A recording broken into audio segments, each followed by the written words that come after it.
So I'm the director of the Green Communities Division at the Massachusetts Department of Energy Resources, which is our newest division at DOER. And I'm going to just take a minute to talk about, from an overall picture, what the incentives are that we have in Massachusetts. And then I'm going to zero in on what we're doing in the Green Communities Division in particular around advancing renewables in Massachusetts. So this slide just talks about our renewable energy framework that we have here in Massachusetts, the different policies that we have in place to be able to promote the growth of renewables here in the Commonwealth. So the first thing is Massachusetts was one of the first states in the country to have a renewable portfolio standard. And I'm going to point out Howard Bernstein in the back in the yellow shirt. Wave your hand, Howard. Howard's the program manager for the RPS program at DOER. So he's the expert on this. But basically, we have to receive a certain percentage of our competitive supply of electricity from renewables in Massachusetts. And we are scheduled to be at 15% by 2020, increasing at 1% every year. And then the Green Communities Act created an alternative portfolio standard as well. And that includes various technologies, but primarily consists of combined heat and power. We also have a solar carve-out in Massachusetts. So within that renewable portfolio standard, there's a certain percentage that also has to come from solar. And, you know, the reason that we moved to a solar carve-out is that previously we had been doing rebate programs through what was the Renewable Energy Trust and then has become the Clean Energy Center. And what you had is there's a certain amount of money, people would come in, you know, subscribe, and it would be oversubscribed very quickly and the funds would be gone very quickly. So the decision was made to move to a market-based incentive program. And so just like a REC, a solar REC represents 1 megawatt hour of generation, and we will have qualification of projects until we get to 400 megawatts. And right now we're around 60 megawatts of qualified projects.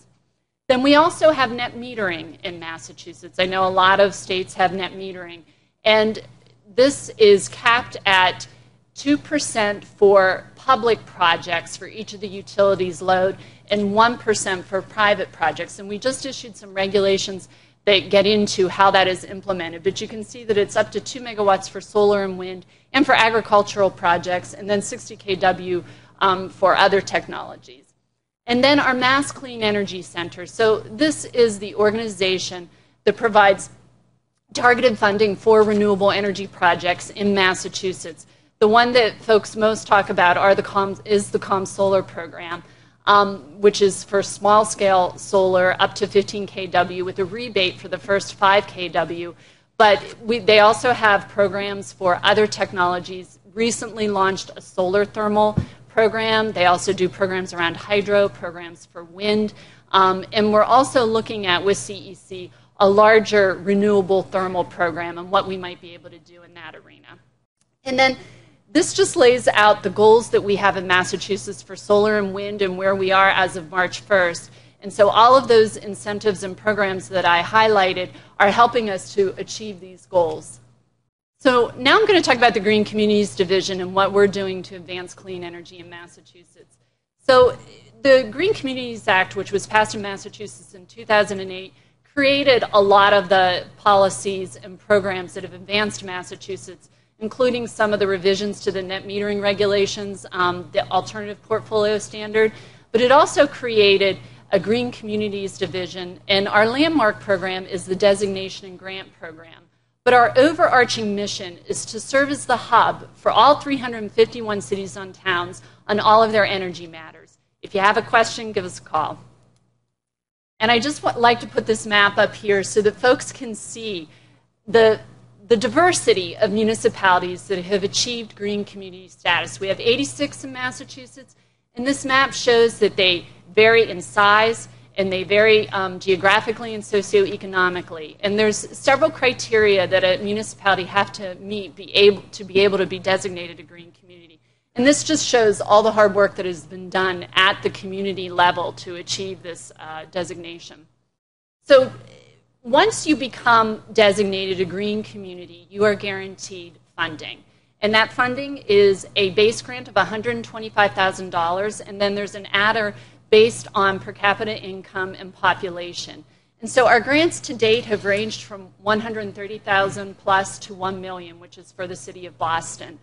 To give a sense of the size of the municipalities, our smallest municipality is the community of Rowe in Western Mass with a population of 321, and then we have Boston as our largest community. And once you get that grant, the grant can be used for energy efficiency or renewable energy on municipal properties. And we basically let the municipalities come to us and tell us how they would like to spend their funds. And as long as it fits within those boxes, then we'll work with them to make sure that it's a good project, that it's, makes good sense. And so on the renewable front, this is what has been funded to date. We have 7 solar PV projects, and you can see the breakdown. We have some technical assistance for solar PV, and that relates to things like assessing, doing more large-scale projects, PPAs, figuring out how to do a PPA, looking at PV on a landfill. We have just 1 solar thermal project, a wind project, and then we also funded a feasibility study for renewable energy district heating and cooling, and that's in the community of Athol, and they're looking at actually doing a geothermal district heating and cooling project, a small one for 2 buildings out there. Technical assistance. This is really key to what we do at the Green Communities Division. So you'll see the first thing up there that we're talking about is PV on landfills. We have up to 60 municipalities in Massachusetts who have expressed some form of interest about developing solar PV on their landfills. So there's a real demand for assistance in this arena.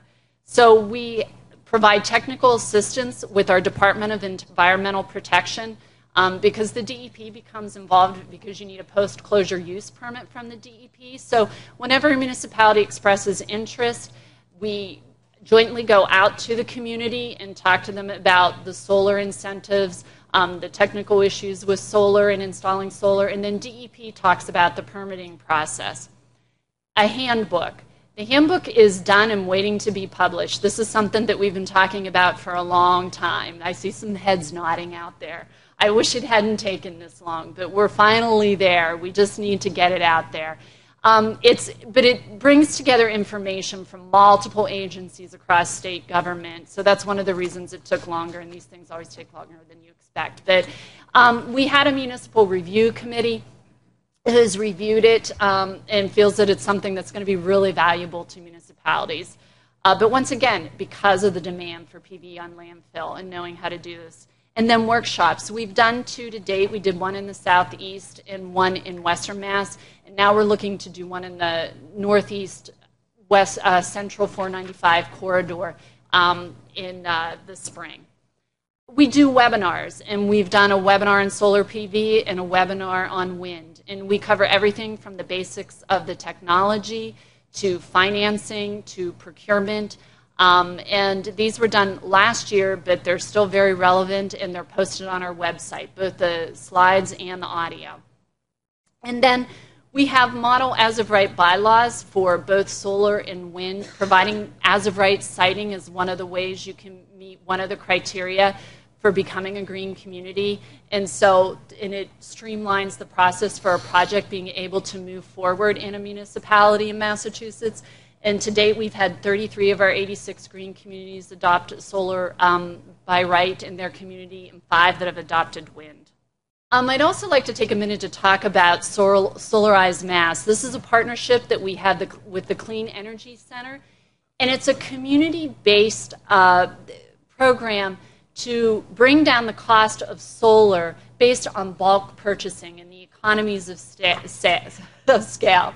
It was first done in Portland, Oregon. That's where we learned about it. And so we decided to launch a pilot here. And so we did a pilot last year, April to October, and it was for green communities. One of the things we like to do is to be able to offer advantages for green communities. They've done all this work to be designated, so to offer them other opportunities. And so we selected 4 green communities, 1 from each region to participate. And basically they each with the assistance of CEC, went out for bid and had an installer come in. And the installer had to bid with tiered pricing. So after the community had so many people signed up and contracted and had reached certain thresholds of kilowatts to be installed, then the price would come down. So you can see what each of the communities was able to do. And I just want to look at my notes for a second because pre-solarized Mass, Harvard had 13 systems installed, and then they went up to 75. Hatfield had 5, Scituate just had 7, and Winchester had 4. So you can see that this had a real effect for the installation of solar in their communities. And so we're doing a phase 2, and the solicitation is out right now. We're looking at picking a minimum of 10 green communities. One of the key things with this one is that we're going to ask that a solar coach be designated for each municipality. Having somebody who is dedicated and within the community to answer all the technical questions is really key to be able to making this work rather than going to the state or to the installer. It really helps with the buy-in if you have that representative at the municipal level. Also, somebody who has the time. It's really important that this person that is designated has the time to do this. Another aspect that's going to be a little bit different than the last time is that previously CEC prepared the RFP and then did the selection of the installer with input from the municipality.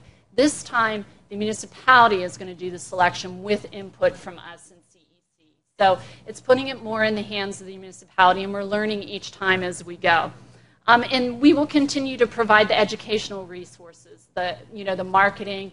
And this was interesting. What works in each municipality is different. So each municipality has to really pay attention to its own culture. Showing up at community events was one thing that they all seemed to do, but some had yard signs, others had websites. Some had something on their local access. Television, but it really varies from community to community what works best, but everybody used, I think, a little bit of everything. And then the last thing that I'm going to talk about is a recent award we received at DOER as a part of the US DOE Sunshot Initiative.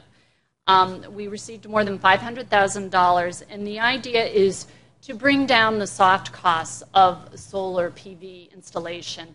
And approximately, I'm going to forget, but I think there were 30 to 40 groups that received grants from the Department of Education. And so some of the things that we're going to be doing under that are looking at the local permitting process. We have 351 cities and towns in Massachusetts, and the whole permitting process varies widely across the different municipalities. And so, a developer working, has to learn something new. This is really looking at best practices. We're going to look at best practices nationally and best practices locally and come up with a streamlined process and then test it within some of our partner municipalities here. It's also going to look at guidance around the structural assessment. And we're working with our Board of Building Regulations and Standards on this, but trying to look at a way to have sort of a threshold with the structural assessment whenever going for a PV installation. Some municipalities require something that takes a great length of time and is very in-depth. For certain buildings that it just isn't necessary. So we're going to be looking at trying to come up with some sort of guidance around that.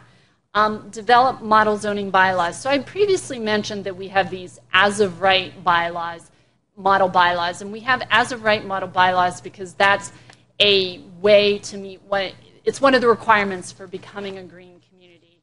But in Massachusetts, particularly around solar PV per statute cannot be unreasonably regulated or prohibited. But we're finding there's no case law on that, and that can be subject to interpretation. And so we're finding some issues where folks have created bylaws that appear very restrictive. Others have no bylaws, and there's some PV development going into the community that neighbors are not happy about. And so it's coming up with a model bylaw that provides reasonable regulations for the development of solar PV. And then a community solar financing model. So this came out of the work of Solarize Mass. We had a lot of folks, residents, who were not able to participate and wanted to, but they had too much shading.